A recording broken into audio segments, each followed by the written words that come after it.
நம்முடைய பாஸ்டர் அம்மா சகோதரி பெட்சிபா அவர்கள் நமக்காக கர்த்தருடைய செய்தியை எடுத்துரைப்பார்.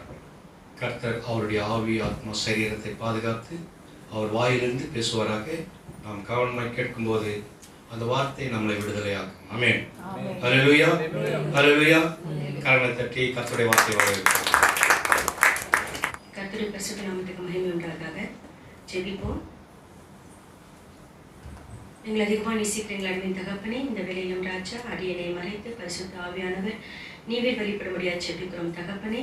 அப்பா, யார் யாரெல்லாம் என்னென்ன இருதயத்தின் பாரத்தோடு வந்திருக்கிறார்களோ, யாரிடத்தில் நீங்கள் என்னென்ன வார்த்தைகள் பேச வேண்டும் என்பது உங்களுக்கு சித்தமாக இருக்கிறதோ அவைகள் இந்த நேரத்தில் அப்பா நீவே அடியனை கொண்டு வெளிப்படுத்தும்படியாக ஜெபிக்கிறோம் தகப்பனே. அப்பா, உமது வார்த்தையை சுமந்து வந்திருக்கிற அடியனை உமக்குடைய ஒரு கருவியாக எடுத்து பயன்படுத்த முடியாது ஜெபிக்கிறோம். அப்பா, எந்த விதத்திலும் சுயத்தை சாராதபடிக்கு தேவ சித்தத்திற்கு எங்களது ஆவி ஆத்மா சரீரத்தை தாழ்த்து ஒப்புவிக்கிறோம் ராஜா. பரிசுத்த ஆவியானவர் நீவே இடைப்படும் தகப்பனே. இந்த வேலையிலும் ராஜா வந்த ஒவ்வொருவரையும் அப்பா, இந்த யூடியூப்பில் பார்க்குற ஒவ்வொருவரையும் அப்பா, இந்த சபையின் ஒவ்வொரு அங்கத்திலையும் அப்போ நாங்கள் தாழ்த்து ஒப்புவித்து ஜெபித்து ஜெயமெடுக்கிறோம் இந்த ஜீவனுள்ள நல்ல தகப்பனே. ஆமென். கிறிஸ்மஸை பற்றி தான் இந்த நாளையும் சொல்கிறதுக்காக வந்திருக்கிறேன். ஏன்னா நம்ம இந்த கிறிஸ்மஸை பற்றி நிறையா சுவிசேஷர்கள் நிறையா பிரசங்கியார்கள் பேசுகிறதுலாம் பார்த்துருப்போம்.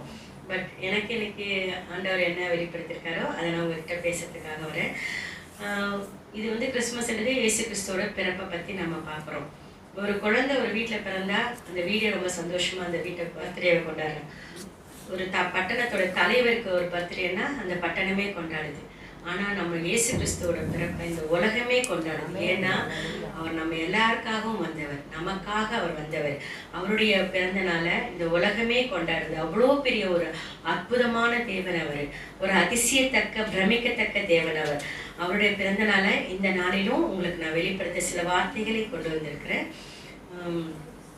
யோவான் 1:14 பாருங்க. அந்த வார்த்தை மாம்சமாகி கிருபையினாலும் சத்தியத்தினாலும் நிறைந்தவராய் நமக்குள்ளே வாசம் பண்ணினார்.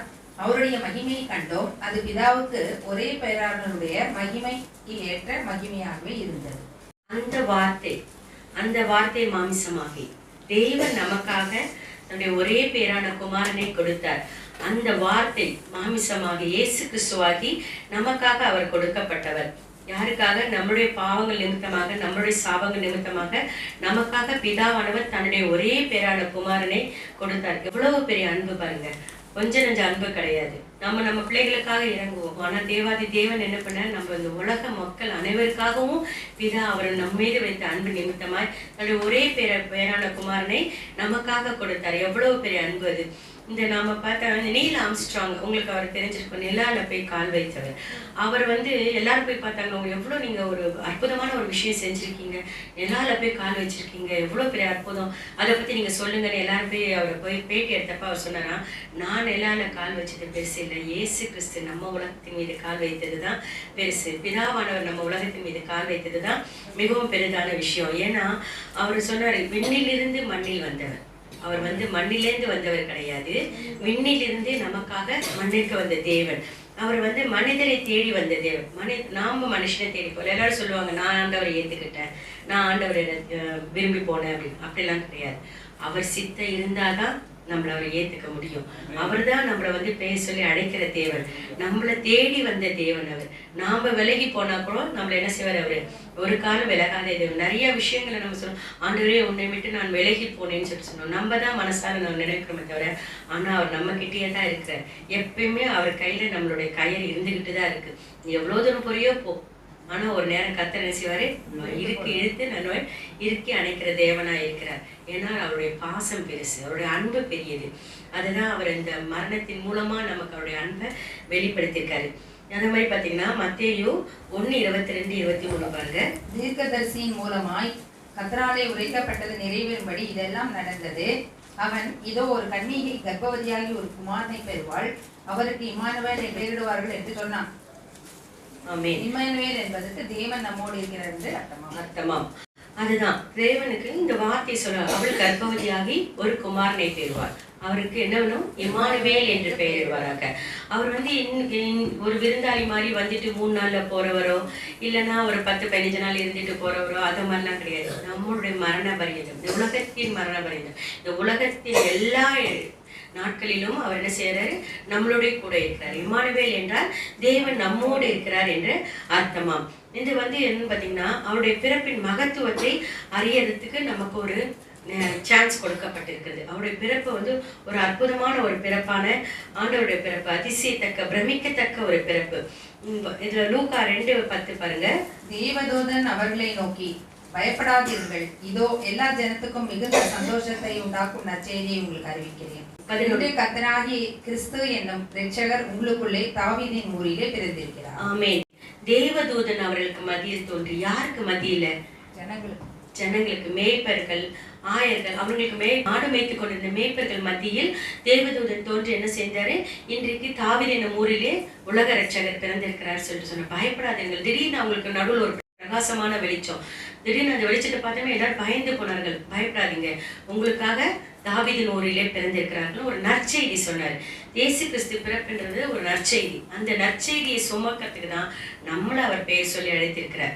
நம்ம பெற்றவராக இராதபடிக்கு எப்படி தேவதூதர்கள் மேய்ப்பர்களிடத்தில் சொன்னார்களோ அப்படியாக நம்மளை போய் மற்றவர்களிடத்தில் அறியாதவர்களிடத்தில் சொல்ல சொல்லி ஆண்டவர் நம்மளை முன்குறித்திருக்கிறார். அதுக்கு தான் இந்த வசனங்கள்லாம் கொடுக்கப்பட்டிருக்கு. இது படிப்பதற்காக மட்டுமல்ல, அதை நம்மளுடைய வாழ்க்கையில அதற்காக தான் சொல்லப்பட்டிருக்கு. தேவதூதர்களுக்கு கொடுத்த அதே கட்டளைகள் தான் இந்த நாள நமக்கும் கொடுக்கப்பட்டிருக்கிறது.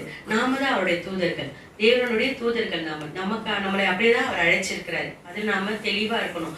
நமக்கு ஒரு பெரிய ஸ்லாகியம் கொடுக்கப்பட்டிருக்கிறது. அதனால அது எப்படி அவர்களுக்குள் பயப்படாதீர்கள், உங்களுக்கு என்று தாவீதின் ஊரிலே பிறந்திருக்கிறார் என்று அவர் சொன்னார். கிறிஸ்துவர் ஆண்டவர் கிறிஸ்தவர்களுக்காக பிறக்கல, யூதர்களுக்காக பிறக்கல, உனக்காகவும் எனக்காகவும்ட்டுன்னு யாரும் அப்படி போட்டி போட முடியாது. ஏன்னா அவர் உலகத்தில் இருக்க எல்லாருக்காகவும், எல்லா ஜீவராசிகளுக்காகவும், எல்லா உயிரினங்களுக்காகவும் இயேசு கிறிஸ்து இந்த உலகத்திற்கு வந்தார். அவருடைய பிறப்பு ஒரு பெருத்த அற்புதமாக அமைக்கப்பட்டுள்ளது. இது மிகுந்த சந்தோஷத்தை உண்டாக்கக்கூடிய ஒரு செய்தி. அது தாவீதின் ஊரிலே நமக்காக இயேசு கிறிஸ்து பிறந்தது. அது இந்த நாள்ல நம்ம என்ன செய்யறோம்? கிறிஸ்துமஸ்னா உடை அலங்காரம், அது நல்ல ஒரு பண்டம் சாப்பிட்றது, இதெல்லாம் மட்டும் கிடையாது. தேவனுடைய வருகையை பிறப்பை பற்றி மற்றவர்களிட்ட நம்ம சொல்றதுக்காகவும் அவர் நம்மளை முன்குறித்து அழைக்கப்பட்டிருக்கிறார். லூக்கா 2:11 பாருங்க. இன்று கர்த்தராகிய கிறிஸ்து என்னும் இரட்சகர் உங்களுக்கு தாவீதின் ஊரிலே பிறந்திருக்கிறார். அதுதான் அவர் ஆண்டவர் பிறப்பை இது யாருக்கு? இது நீங்க பார்த்துக்கணும். இது மேய்ப்பர்களுக்கு அவர் சொன்ன வார்த்தை. தேவதூதர்கள் மேய்ப்பர்களுக்கு சொன்ன வார்த்தை. அதே இதுல 15 பாருங்க. தேவதூதர்கள் அவர்களை விட்டு பரலோகத்துக்கு போன பின்பு மேய்ப்பர்கள் ஒருவரை ஒருவர் நோக்கி, பெத்லகேம் ஊருக்கு போய் அன்னதாக கர்த்தரால் நமக்கு அறிவிக்கப்பட்ட இந்த காரியத்தை பார்ப்போம் வாருங்கள் என்று சொல்லி, தேவதூதர்கள் அவர்களை விட்டு அவங்க சொல்லிட்டு, உங்களுக்கு என்ன சொன்னார்? தாவீதின் ஊரிலே பிறந்திருக்கிறார் என்று சொல்லிட்டு தேவதூதர்கள் போன பின்னாடி என்ன செஞ்சார்கள்? அவர்கள் என்ன சொன்னாங்க? மேய்ப்பர்கள் ஒருவரை ஒருவர் நோக்கி, நாம அங்க போய் பார்ப்போம், கர்த்தர் நமக்கு சொன்ன இந்த வார்த்தையை நாம போய் பார்ப்போம்னு சொல்லிட்டு ஒருவர் அழைத்தார்கள். அழைச்சிக்கிட்டு என்ன சொன்னாங்க? எல்லாரும் அந்த தாவீதின் ஊருக்கு போய் பார்ப்போம் வாருங்கன்னு சொல்லிட்டு போனாங்க. இன்னைக்கு நமக்கு ஆண்டவர் நிமித்தமா என்ன சொல்றாருன்னா, நாம சர்ச்சுக்கு வரும்போது வாங்க, இந்த கிறிஸ்துமஸ் ஒரு நல்ல ஒரு சந்தோஷமான நாள், நீங்க வாங்க. ஏன்னா யாருமே சாதாரணமா சர்ச்சுக்கு கூப்பிட்டா வரமாட்டாங்க. ஆனா இந்த கிறிஸ்துமஸ்ன்றது எல்லாருமே கொண்டாடக்கூடிய ஒரு சந்தோஷமான நாள். அந்த நாள்ல நீங்க போய் கூப்பிடுங்க, இந்த மாதிரி வாங்க, என்னோட சர்ச்சுக்கு வாங்க, ஒரு சின்ன ஒரு சந்தோஷமான நாளை எங்களோட சேர்ந்து பகிர்ந்துக்கோங்க, நம்ம ஒன்னா உணவருந்தி ஒன்னா சந்தோஷமா இருக்கலாம்னு சொல்லிட்டு அந்த நாளை கூப்பிட்டு பாருங்க. இதுல பாருங்க, ஒரு மேய்ப்பர்கள் அவர்கள் சொன்ன வார்த்தைக்கு இணங்கி, இத்தனை மேய்ப்பர்கள் அவ்வளவா அவர்களுக்கு ஞானம், படிப்பு, பெரிய ஞானி அப்படிலாம் எதுவுமே சொல்ல முடியாது அவங்களுக்கு. ஆனா சாதாரண மனிதர் அவரிடத்துலதான் தேவதூதர்கள் என்ன பண்ணாரு? வெளிப்பட்டு சொன்னார்கள். பெரிய ஞானி இடத்துல போய் ஃபர்ஸ்ட் சொல்லலை.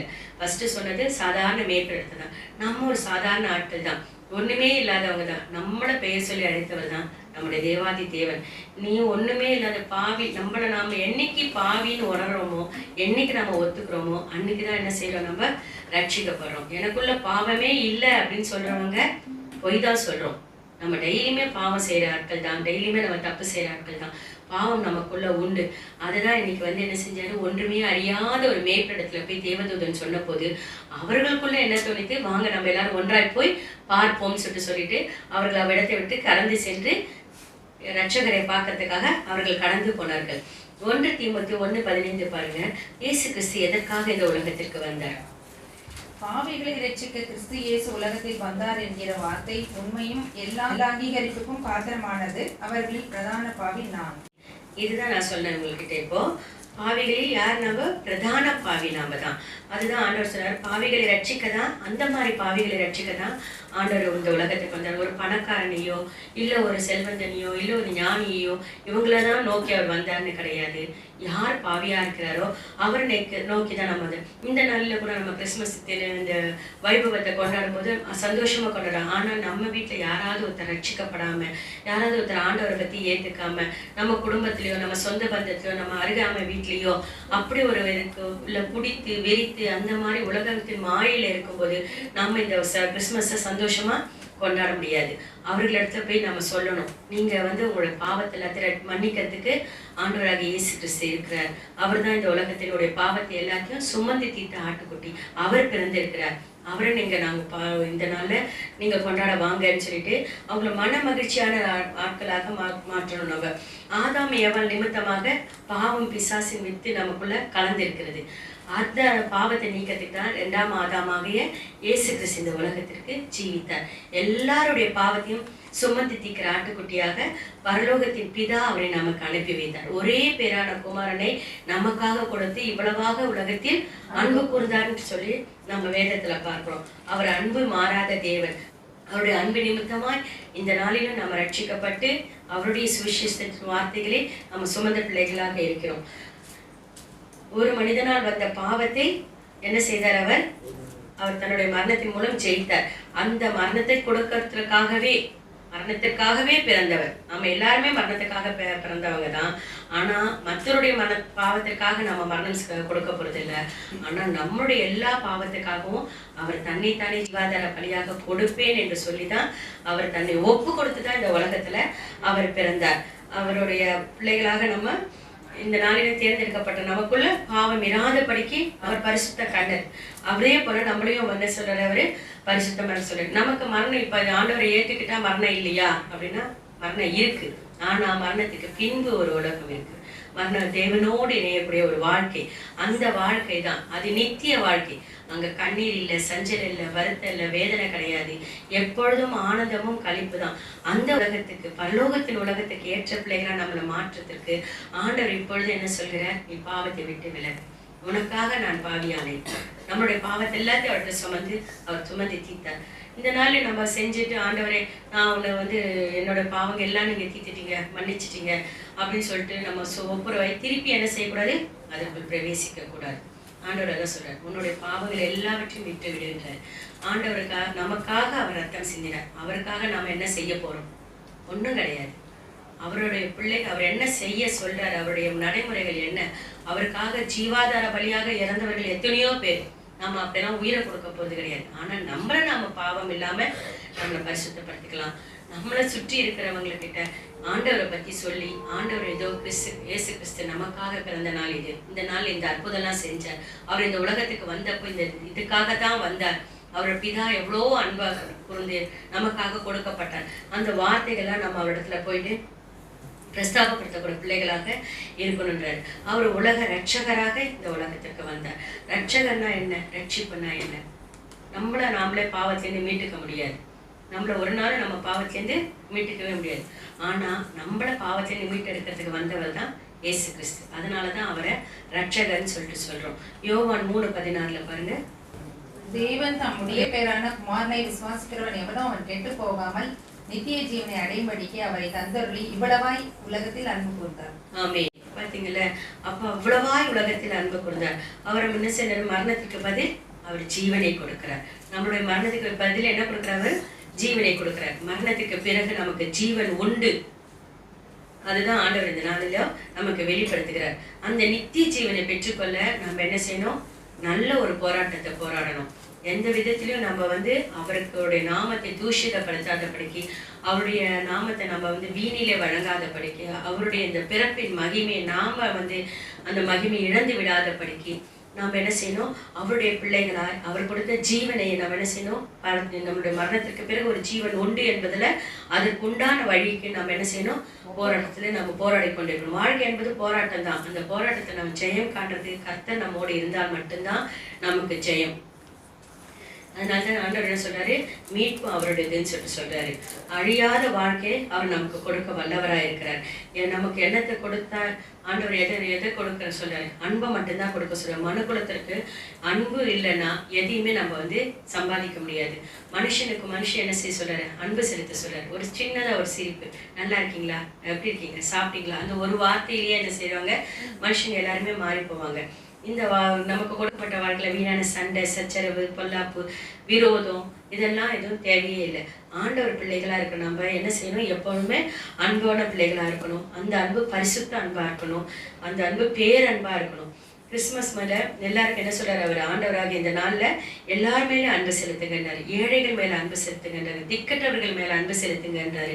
ஒண்ணுமே இல்லாத இடத்துல போய் அன்பு செலுத்துங்க. இருக்கிறவர்கிட்ட அன்பு செலுத்துறது பெருசு கிடையாது. ஒரு பணக்காரனை பார்த்தா எல்லாருமே வணக்கம் சொல்லுவாங்க, எல்லாரும் போய் அன்பா பேசுவாங்க, சுற்றி நிற்பாங்க. ஒரு சினிமாக்காரங்க கிட்ட எவ்வளோ இது பண்றாங்க.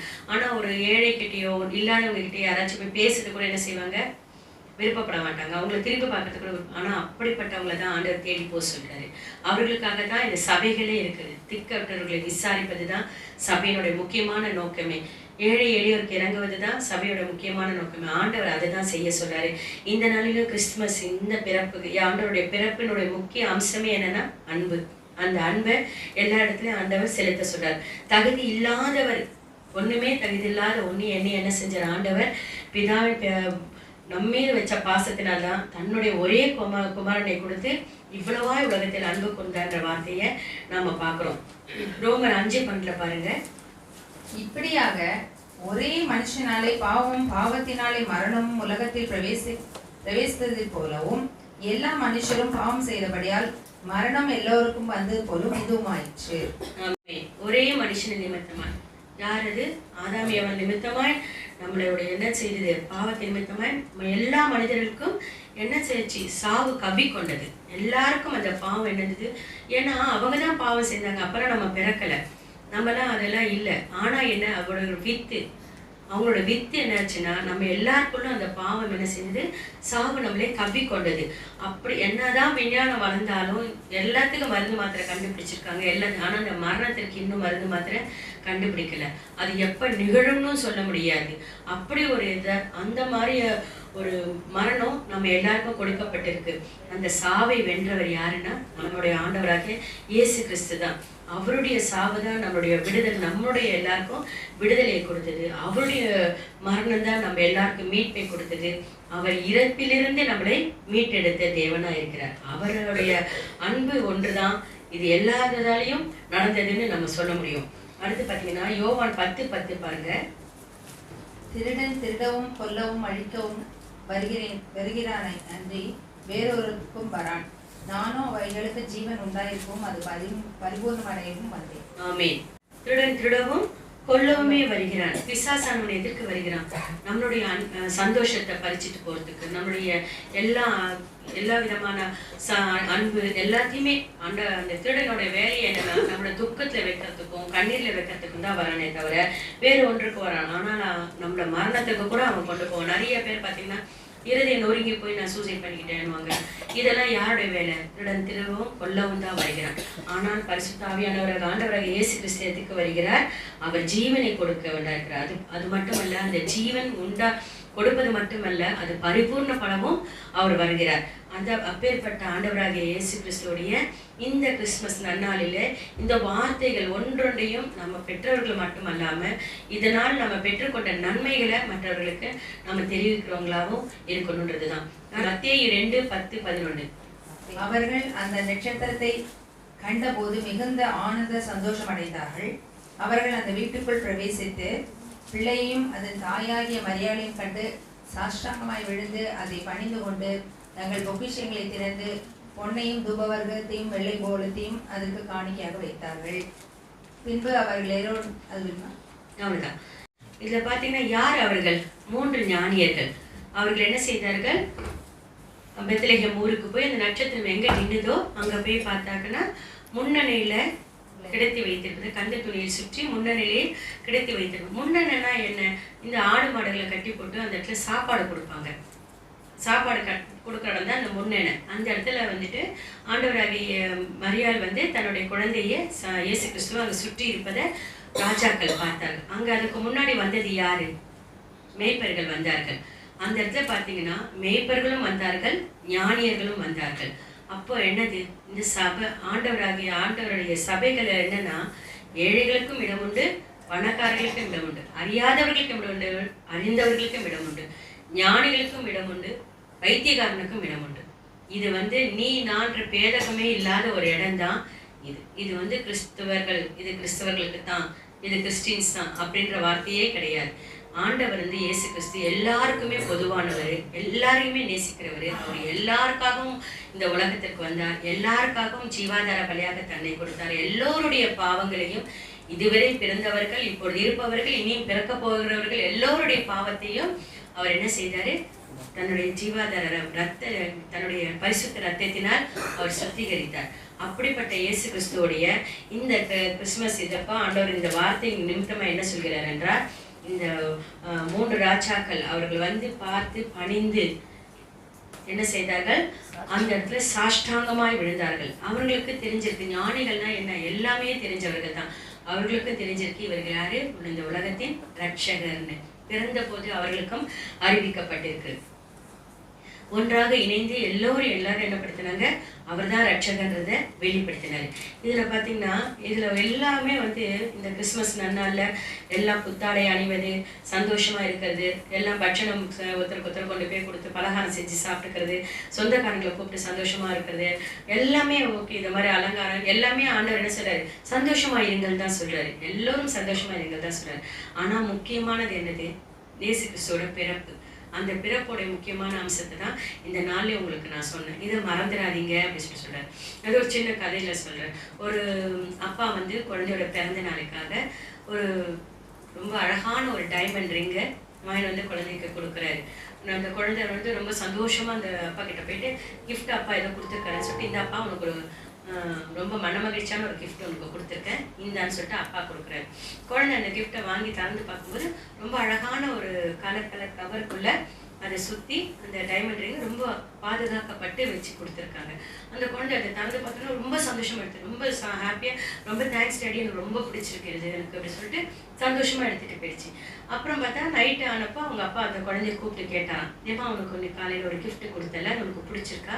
அந்த கிஃப்ட் எங்கடா, நான் ஒன்றும் பார்க்கவே இல்லை உன் கையில் அப்படின்னு சொன்னால், வச்சிருக்கேன்ப்பா, இதை எடுத்துகிட்டு வந்தாரேன்னு சொல்லிட்டு அந்த மோதிரத்தை சுற்றி இருந்த அழகான ஒரு கவர் இருக்குது பார்த்தீங்களா, அந்த கவரை கொண்டு அப்பா கிட்ட கொடுத்துச்சு. அப்பா சொன்னார், அம்மா இது இல்லைடா, நான் கொடுத்தது உள்ளே வச்சிருந்தது மோதிரம்டா அப்படின்னு. அப்பா எனக்கு இந்த கவர் தான்ப்பா ரொம்ப பிடிச்சிருந்தது, அதனால் இந்த ஜாக்கிரதை எடுத்து நான் வச்சுருந்தேன்ப்பா அப்படின்ச்சு. அடடா அது இல்லைப்பா, அந்த மோதிரம் தான் ரொம்ப முக்கியமானதுன்னு அந்த குழந்தை போய் தேடி கண்டுபிடிச்சு அப்புறம் அந்த மோதிரத்தை கொண்டு அவங்க அப்பாட்ட கொடுத்துருச்சான். இன்னைக்கு நாம் அப்படி தான் இருக்கிறோம். வெளியேற பெற்ற மோதிரமா இயேசு கிறிஸ்துவ நமக்கு கொடுத்துருக்காங்க. ஆனால் நம்ம அந்த இயேசு கிறிஸ்துவோடைய பிறப்புடைய அந்த அம்சத்தை தெரியாதபடிக்கு அதை சுற்றி இருக்கிற அந்த பளபளப்புலையும் அந்த மாயையிலையும் தான் இன்னைக்கு என்ன பண்ணிட்டு இருக்கோம், நம்ம கிறிஸ்மஸை கொண்டாடிட்டு இருக்கோம். இனிமே அப்படிப்பட்ட பிள்ளைகளாக இராதபடிக்கு அந்த முத்தரிக்கப்பட்ட மோதிரமா நம்மளை தெரிந்தெடுத்திருக்காரு. எதற்காக? என்ன நீ மற்றவங்களிடத்த போய் சொல்லுவ, நீ பெற்ற இன்பத்தை மற்றவங்களுக்கு சொல்லு அப்படின்றதுக்காக தான் நம்மள ஆண்டவராக இயேசு கிறிஸ்து அழைச்சிருக்கிறார். இந்த கிறிஸ்மஸ் நன்னாள்ல நாம எத்தனை பேர்கிட்ட இதை அறிவிக்க போறோம், எத்தனை பேர் ஆண்டவருக்குள்ள வேண்டது? விதைச்சிருங்க, விதைப்பது உங்களோடது, அறவிட அவருடைய. நம்ம முத்தரிக்கப்பட்ட மோதிரம் நம்மளோட ஆண்டவர் விசேஷித்தமாக நம்மளை பயன்படுத்தியிருக்கிறாரு. நாம் அதுக்காக உரிய பாத்திரமாக செயல்படுவோம். Happy Christmas. தேங்க்யூ.